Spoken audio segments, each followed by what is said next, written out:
ओम शांति। जब हम किसी की फिक्र करते हैं तो वो दिखता है, केवल बोलने से नहीं होता कि हम आपकी बहुत फिक्र करते हैं। जब हम किसी की फिक्र करते हैं ना, तो उसकी छोटी छोटी चीज़ों को, उसकी छोटी छोटी पसंद और नापसंद की हमें फिक्र होती है कि कौन सी चीज़ उसको अच्छी लगेगी, कौन सी नहीं लगेगी, कौन सी चीज़ पसंद है, कौन सी चीज़ नापसंद है। तो उसके हर एक छोटी बड़ी चीज़ का भी हमें ध्यान रखना होता है। तो फिक्र ये नहीं है कि बस मुख से बोल रहे हैं। फिक्र वो है कि समय से पहले उस चीज़ को हमने हाजिर किया, जो हमने बोला कि हम ये करेंगे, वो समय से पहले हमने किया।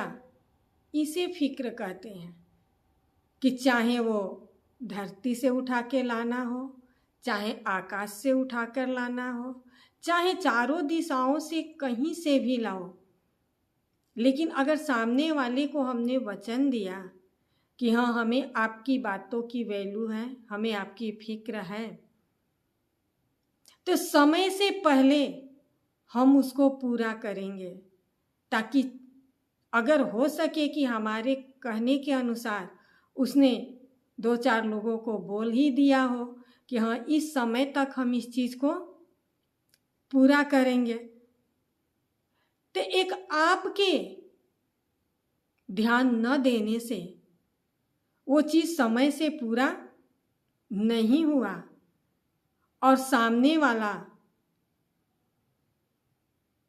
बेबस है, इंतजार में है कि कब वो चीज़ पूरी होगी। अब उसके पीछे उसको 4 लोगों से सुनना पड़ा, तो इसको हम फिक्र तो नहीं कहेंगे। हमने तो उसको भरोसे रख करके दुविधा में डाल दिया। अगर हम भरोसे नहीं रखते तो दुविधा में नहीं पड़ता, साफ मना कर देता कि नहीं, अभी नहीं हो पाएगा, बाद में हो जाएगा, हम बाद में कर देंगे। तो फिक्र का मतलब कि कोई अगर हमारा प्रिय फंसा हुआ है, उसे उस दलदल से निकालना। फिक्र का मतलब ये नहीं है कि हम देख रहे हैं कि वो परेशान है, अब उसके बाद भी हम कहें कि हमको पता थोड़ी था। तो कबीरदास ने बहुत अच्छी एक बात बोली थी कि बहुत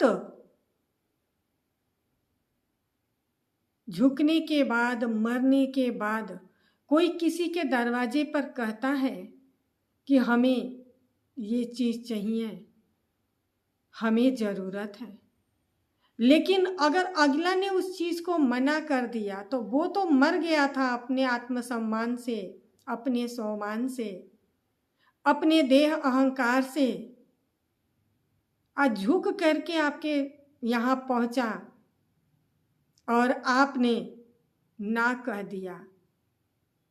तो कहा गया है कि सबसे पहले वो मरा जो मुख निकले नाई, यानी जिसके मुख से नहीं शब्द निकल गया।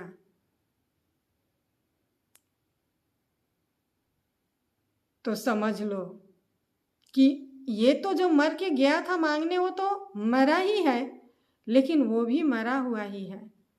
इसलिए आज बाबा ने भी कहा कि अपने संकल्पों को भरपूर बनाओ, अपने अंदर इतनी शक्ति लाओ कि जो कोई भी तुम्हारे दरवाजे पर आए वो निराश होकर के मत जाए, क्योंकि यहाँ पर जो मिलती है सुख, शांति और पवित्रता मिलती है। आज जो आए कि हमें सुख चाहिए, शांति चाहिए, तो जब आप अपनी मनोकामनाओं को पूर्ण करने की पावर रखोगे, तब आपके दरवाजे पर जो आएगा उसकी पूरी कर सकते हो। तो कहने का भाव है कि ख्याल रखना कि हम आपका बहुत ध्यान रखते हैं या ध्यान रखना है, या हम आपकी बहुत इज्जत करते हैं। इज्जत करने का मतलब ये है कि कोई अगर किसी कार्य में खड़ा हुआ और वो कार्य पूरा नहीं हो रहा है लाख कोशिश करने के बाद, तो उसमें हम अपना हाथ बटाएं, उसका सहयोगी बने, क्योंकि 8 शक्तियों में से एक शक्ति सहयोग की है। अगर उस सहयोग की शक्ति को हम जीवन में उतार लिए तो उसका कार्य पूरा भी हो जाएगा, अब उसको 4 लोगों से कुछ सुनना भी नहीं पड़ेगा, और जो उसके दिल से दुआएं निकलेंगी वो दुआओं के पात्र आप बनेंगे। जो परमात्मा की नजरों में आपकी ख्याति होगी कि देखो इसने वास्तव में अपना वचन निभाया, अब वचन निभाने के लिए हर विधि अपनाया और पूरा किया, तो आपकी इज्जत उसकी नजरों में भी थोड़ी बढ़ जाएगी। लेकिन बस मुख से कहो और दूर दूर से कोई भी वास्ता नहीं है। तो जो अपना होता है ना वो फंसता है, तो हम उसे निकालने की कोशिश करते हैं, उसे छोड़ नहीं देते कि तुम डूबे रहो, हमारे बस का नहीं है। नहीं बस का होगा, कुछ भी करेंगे, निकालने की कोशिश करेंगे। इतना फेथ, इतना अपनापन, इतना प्यार अगर परमात्मा के लिए आ जाए कि जो करना है हमें करना है, परमात्मा कार्य को हमें पूरा करना है, तो चुटकियों में कार्य पूरा होते देर नहीं लगेगा। ओम शांति।